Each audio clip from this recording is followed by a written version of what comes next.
Hey friends, it's me. Not quite as fancy as I usually am. I'm actually Hot Mess Express if you want to know the truth.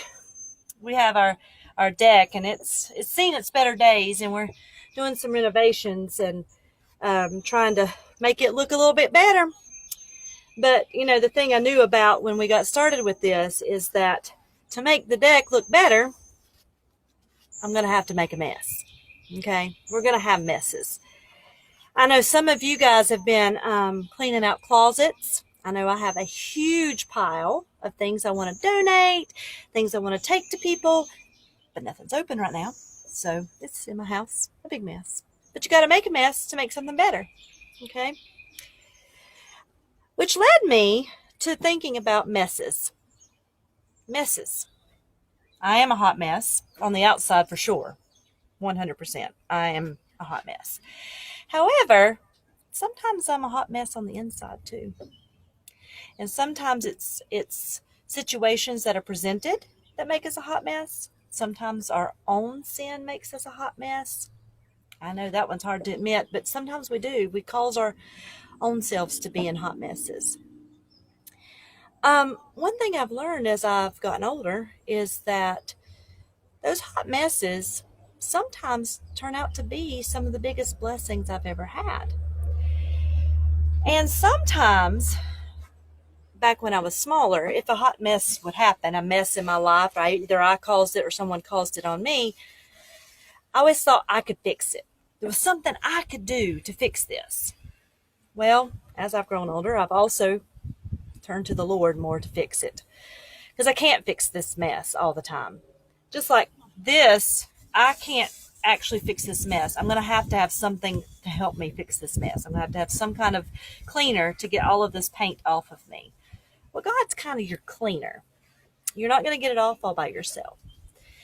And as much as some of our parents hate us having phones, that's one of the things that I find is almost my go-to these days, because it's almost like I can talk to God through my phone. For example, today, when I was thinking about the messes, some current messes in my heart, in my mind, or this mess, figuring out how to navigate those sometimes is difficult. So I turned to my phone. I looked some things up. And when I speak into my phone to do a search, it's as if I'm speaking to God. I say, God, give me a Bible verse that tells me how to clean up a mess.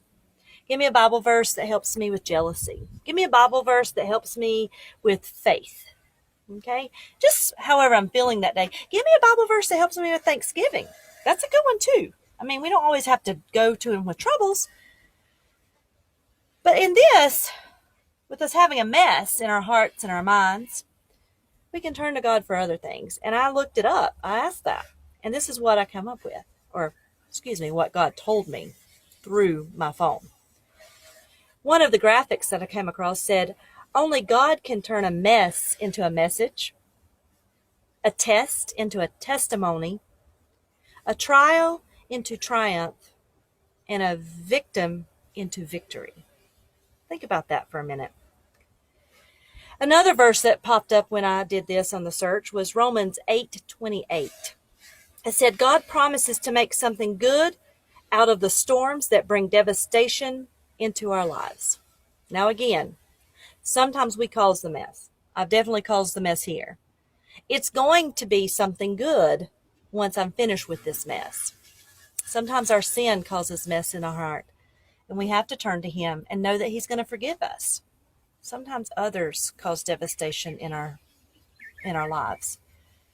Again, we have to reach out for forgiveness for that too, but he's going to help us find peace in those. Okay? Another verse that came up was John 16:20. It said, and ye shall be sorrowful, but your sorrows shall be turned into joy. Some of these messes make us cry.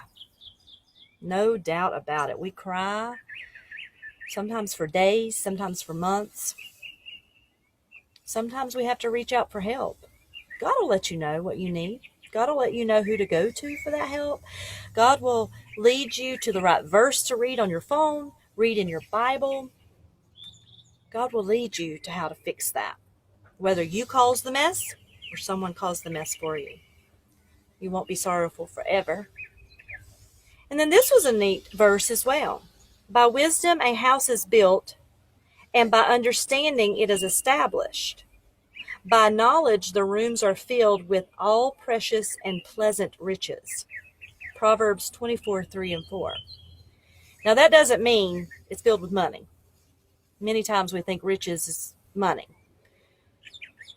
But to live a rich life, you learn from your mistakes. That knowledge, you build that house in your heart for the Lord.